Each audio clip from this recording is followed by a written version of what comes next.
Bonjour, bienvenue sur le plateau d'Informatique News, à notre rendez-vous l'invité de la semaine. Et aujourd'hui, nous avons le plaisir de recevoir Alexis Vernière, qui est responsable pour la région Europe du Sud de la société Cofax, et donc à ce titre responsable pour la France. Alexis Vernière, bonjour. Bonjour. Donc Cofax est une entreprise que peut-être certains de nos lecteurs connaissent pas, qui a été créée dans les années mi-80, un peu plus de 1500 personnes, qui est détenue par le fonds de pension ou fonds d'investissement Thomas Bravo, qui est spécialisé dans la RPA, donc l'automatisation des process. Est-ce que ça décrit à peu près finalement qui vous êtes? Ça résume assez bien qui on est, effectivement.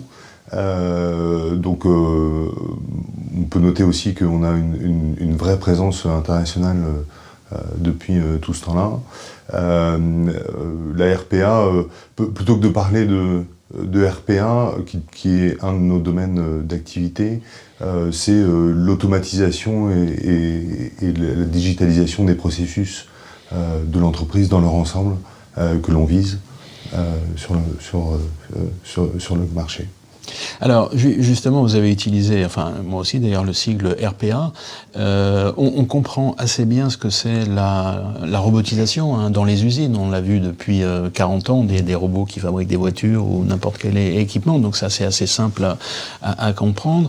Maintenant, dans le domaine du logiciel et donc des services, c'est un petit peu plus compliqué.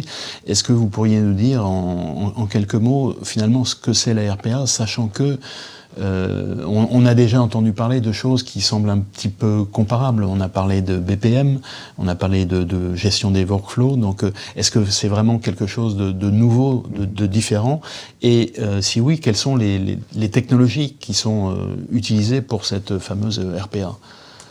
Alors, oui, c'est assez différent, et je dirais même c'est complémentaire du workflow ou d'autres domaines que vous avez cités. En fait, le RPA, on peut considérer que ce sont des robots électroniques qui vont faire des tâches sur le clavier et sur l'écran d'un ordinateur, comme le ferait un opérateur humain. Donc c'est une analogie, parce que c'est pas un vrai robot électronique qui papote sur le clavier. C'est effectivement une analogie, on est bien d'accord. J'ai bien dit comme si. Oui. Donc on n'a pas un robot physique qui va taper sur le clavier. Par contre, il va avoir cette capacité, en rentrant dans l'ordinateur, à faire une succession de tâches qui ont été prédéfinies pour remplir une mission. Et dans le monde informatique applicatif aujourd'hui des entreprises, on a beaucoup d'applications qui sont déconnectées, et on a aussi beaucoup de besoin d'accéder à des sources d'informations extérieures que l'on ne peut pas intégrer de façon traditionnelle dans un programme informatique. Et donc l'objectif des robots, c'est d'éviter à un opérateur humain d'aller passer son temps à faire un clic de bouton ici, un copier d'une information sur un site web, par exemple une facture que l'on va chercher sur un portail fournisseur. On peut aller la chercher sur le site, la rapatrier et puis la transmettre au système de gestion, à l'ERP du client, sans intervention humaine, puisqu'on l'a remplacé par un robot. Donc ça veut dire que finalement la plus grande partie des technologies utilisées sont sur le poste de travail, qui est le centre névralgique de cette automatisation. Il y a aussi des agents qui sont un petit peu partout, là où sont les applications. Alors c'est une approche, c'est deux approches du RPA en fait qui cohabitent sur le marché, et une des différences entre les différents acteurs, certains viennent effectivement de l'automatisation du poste de travail en tant que tel, et donc vont réellement reproduire l'action d'un utilisateur tel qu'il le faisait précédemment.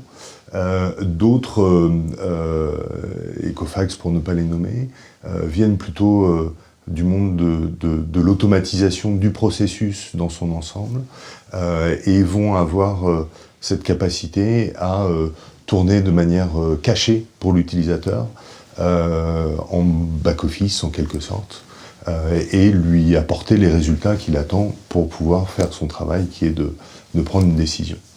Alors, tout à l'heure, on parlera de vos clients et je vous demanderai finalement des cas concrets, réels. On imagine un petit peu, c'est-à-dire une saisie de données sur 2 applications différentes. Donc, en gros, le leur faire 2 fois, on le fait une fois et ça va directement dans les applications. Donc, ça, c'est une idée qui est assez simple, mais on en reparlera avec vos clients. La RPA, donc, comme on le disait tout à l'heure, c'est relativement récent. Enfin, on en parle depuis relativement peu de temps. Et il y a une enquête qui vient d'être publiée par PERIDC pour l'un de vos concurrents, dont le message général est de dire c'est très prometteur, mais il y a encore assez peu de projets. Et d'ailleurs, si on regarde les chiffres du Gartner, en gros, c'est un marché qui est évalué à peu près à $1 milliard, tout confondu. Donc c'est relativement modeste encore. Donc est-ce que ça correspond à peu près à votre vision des choses?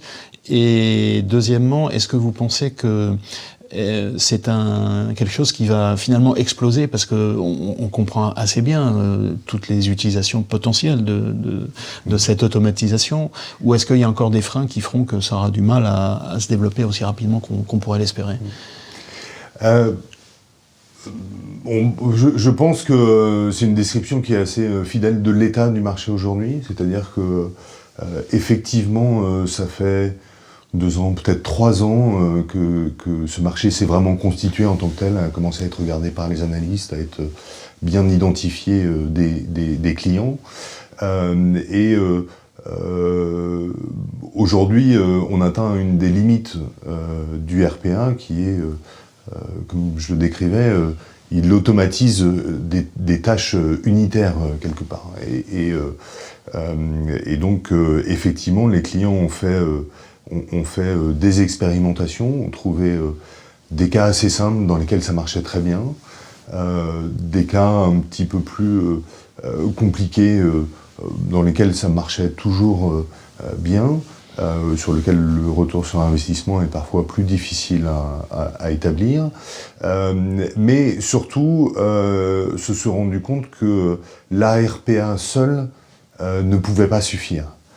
Et donc il y a beaucoup de cas d'utilisation, et c'est un petit peu notre vision pour le porter au stade suivant sur le marché et continuer à le développer, c'est que le RPA est un élément de la chaîne. Il y a à côté des interactions humaines, il y a des workflows dont vous parliez tout à l'heure, de façon à en tirer le meilleur parti, il faut être capable de regarder et d'orchestrer ce processus dans son ensemble. Donc c'est une tâche finalement qui est relativement complexe, si je puis dire, parce que ça nécessite une analyse préalable du déroulement du processus avant même de se lancer dans l'utilisation des outils. Pour passer au stade suivant, tout à fait. Je pense qu'il y a un premier stade de RPA que l'on peut faire de façon très autonome, et on va rester relativement simple, et le marché a peut-être pas tout à fait atteint sa taille, mais a atteint une certaine maturité pour, si j'ai bien compris votre question, le porter au stade suivant.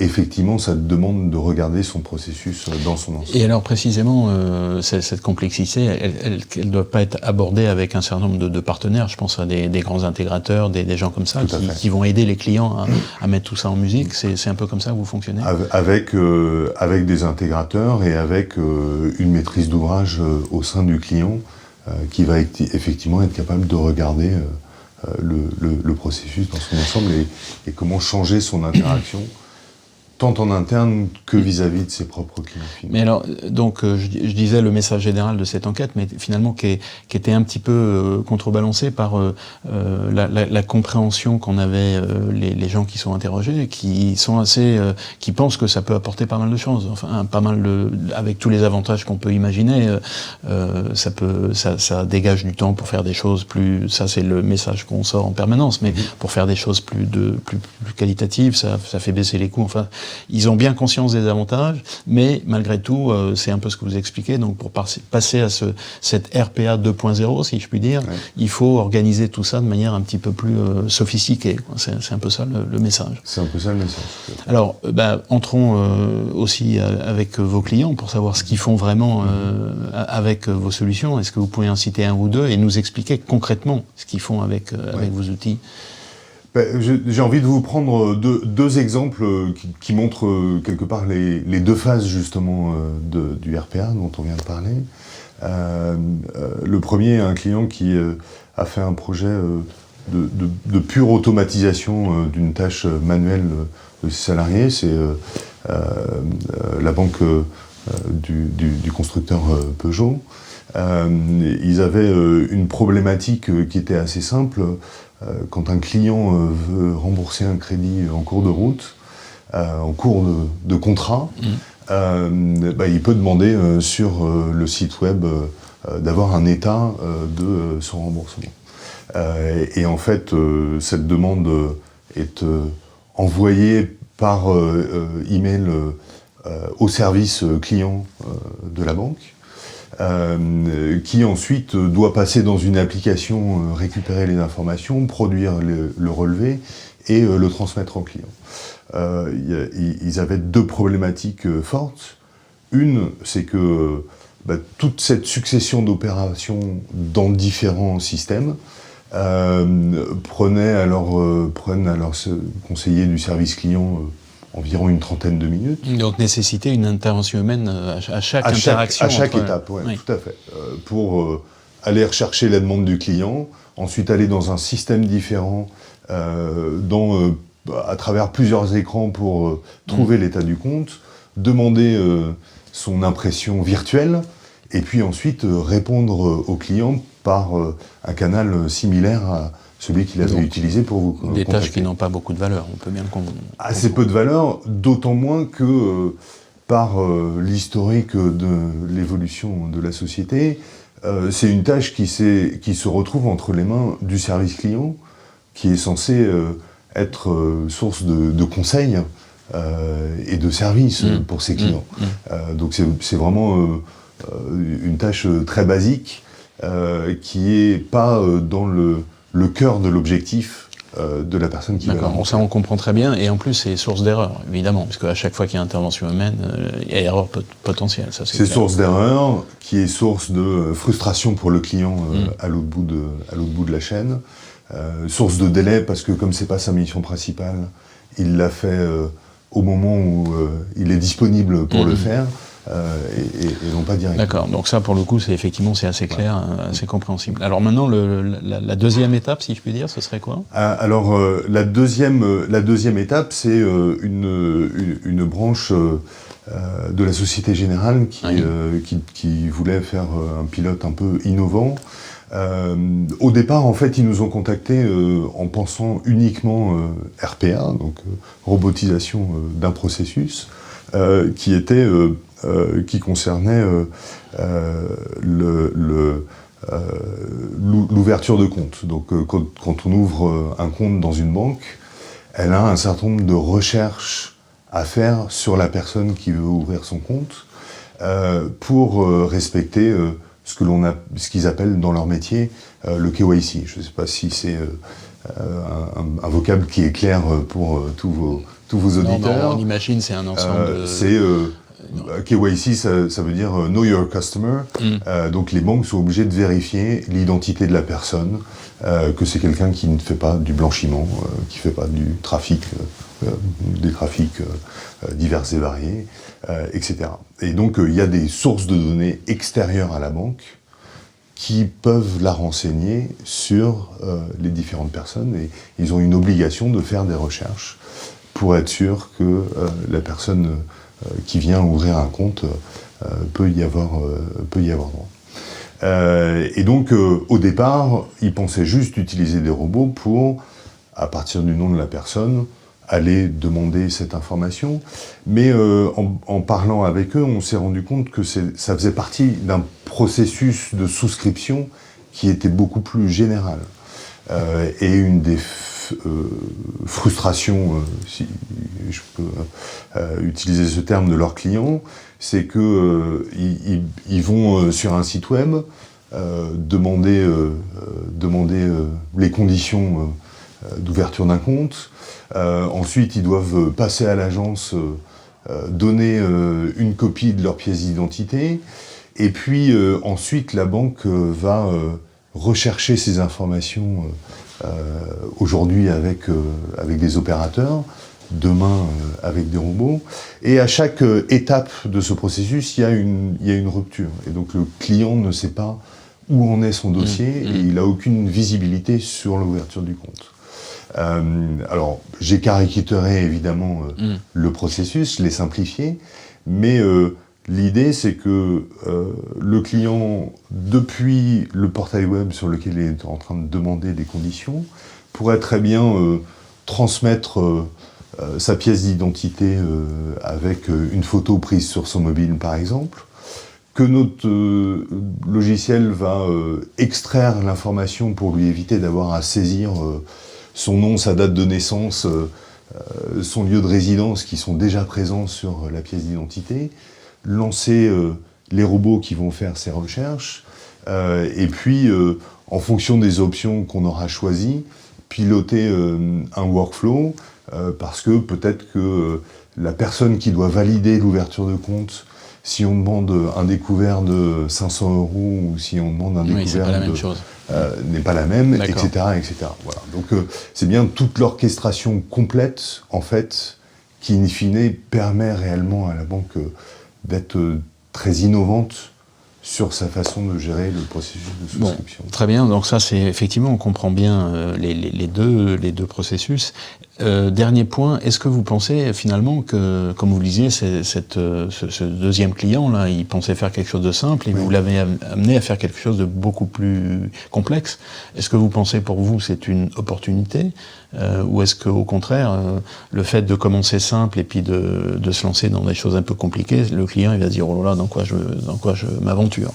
Comment vous voyez les choses ? Alors c'est un équilibre qu'il faut avoir, qui dépend de chaque client. En l'occurrence, le projet dans son ensemble a pris un petit peu moins de 3 mois avant de commencer le premier pilote. Donc c'est pas non plus, on rentre pas dans un effet tunnel comme on pouvait avoir il y a une dizaine d'années sur certains projets informatiques. Et effectivement, là où je pense que vous avez tout à fait raison, les clients veulent avoir des projets qui soient plus rapides et qui puissent évoluer dans le temps. Et donc ça fait partie des choses que l'on peut apporter également et auxquelles il faut faire attention, d'avoir des petites étapes. Pour autant, c'est important d'avoir la vision globale de ce que l'on veut faire. Je crois qu'on disait dans le décisionnel commencer petit mais voir grand, donc c'est un petit peu... C'est exactement ça. Très bien, écoutez, je crois que, on a fait connaissance avec Cofax, et 2, on a mieux compris ce que c'était que la RPA, donc c'était très positif. En tout cas, Alexis Vernière, merci beaucoup. Je vous remercie.